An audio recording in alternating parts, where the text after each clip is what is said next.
ఓ పెద్ద మనిషి, నిన్నే నిన్నే నిన్నే నిన్నే నిన్నే. ఏం సైకోరెడ్డి, ఏం అరుస్తున్నావు? ఏంది కథ? అరవడం కాదు, మీరు చేసే పనులకే నాకు మెంటల్ ఎక్కుతా ఉంది. ఆల్రెడీ మీరంతా మెంటల్ బ్యాచే కదా, మళ్ళీ కొత్తగా మెంటల్ ఎక్కడమేంటి?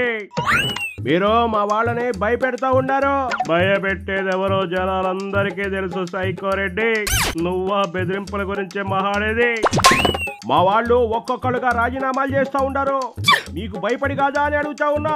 ఇది మరీ బాగుంది, ఎవరైనా వింటే నవ్వుతారు. తగ్లేక్ మా సన్నాసులంతా ఒక్కొక్కరుగా రాజీనామాలు చేసి నన్ను నవ్వుల పాలు చేస్తా ఉన్నారు.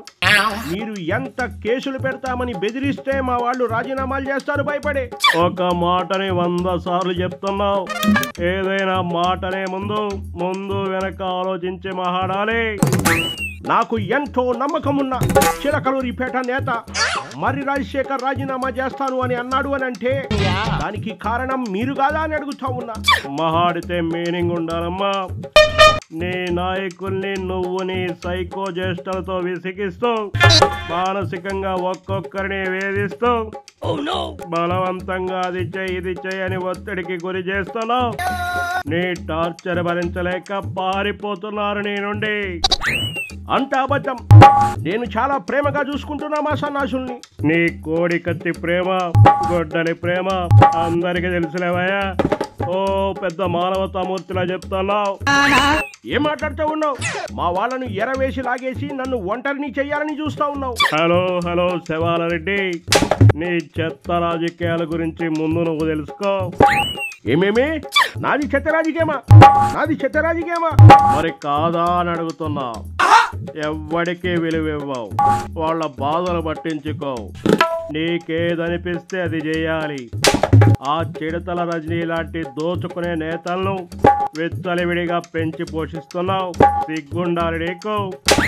నాకు నచ్చిన వాళ్ళను, నాకు మంచి అనిపించిన వాళ్ళను నేను కాపాడుకుంటాను, పోషించుకుంటాను. నీ కోటరీ సన్నాసులు చెప్పే చెప్పుడు మాటలు విని పార్టీ పట్ల సేవాభావం ఉన్న వాళ్ళను నరక యాతనకు గురి చేస్తున్నావు. వాళ్ళు నీ నుండి ఎప్పుడెప్పుడు పారిపోదామని ఎదురు చూస్తున్నారు. ఎవరిని బలవంతంగా ఉండమని నేనేం చెప్పను. నువ్వు చెప్పావు. దోచుకునే వాళ్ళను రాష్ట్రం మీదకు వదిలేసావు.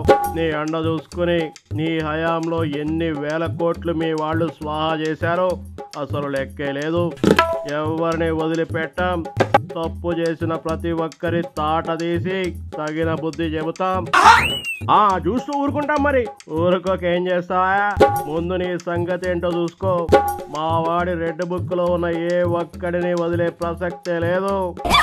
2.0 రాజకీయాన్ని చూపిస్తా. ప్రజలందరిలోకి పోయి మా మీద కక్ష పెంచుకున్నారు, కక్ష తీర్చుకుంటా ఉన్నారు అని చెప్తా. మీ వాళ్ళు చేసిన కబ్జాలకి, దోపిడీలకి మీరు బయటకి పోతే జనమే మిమ్మల్ని కొట్టేలా ఉన్నారు. ఆ విషయం గుర్తుపెట్టుకో. ఓ పెద్ద మనిషి, నువ్వు బాగా ఏడిపిస్తా ఉన్నావు నన్ను. నేను విలువలు, విశ్వసనీయతతో రాజకీయం చేస్తా ఉన్నా. అక్క చెల్లెమ్మలు, అన్నదమ్ములు, అవ్వతాతల ఆశీస్సులు నాకు ఎప్పుడు ఉంటాయి. చేసేవి తప్పుడు పనులు, చెప్పేవి శ్రీరంగ నీతులు. చాలే ఆపోయా. మాకు టైం వస్తుంది.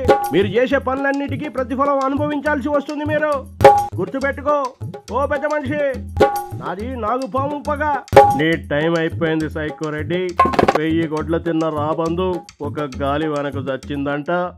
మీ పార్టీలో ఉన్న రాబందులందరికీ టైం వచ్చింది. కేసులు అనే సైక్లోన్తో మీ వాళ్ళందరూ నీతో సహా కొట్టుకొని పోతారు. అదేం లేదు. నేను మళ్ళీ బలపడతా, మళ్ళీ లేస్తా. నెక్స్ట్ సీఎం అవుతా. చూస్తూ ఉండు. ఏంటి చూసేది చింతకాయ్? మీ వాళ్ళలో సగం మందికి వాళ్ళ భవిష్యత్ ఏంటో అర్థమైపోయింది. ఎక్కడికక్కడ పార్టీ నుండి జంపు కొడుతున్నారు. మిగతా సగం మంది బొక్కలో ఉంటారు. అంటే ఏంది నువ్వు చెప్పేది? ఏంది నువ్వు అనేది? వచ్చే ఎన్నికల నాటికి నీ పార్టీలో నువ్వు తప్ప ఎవ్వడు ఉండడమ్మా సైకోరెడ్డి. ఎలా ఉంది దెబ్బ? అదర్స కాదు చిన్నాయనా.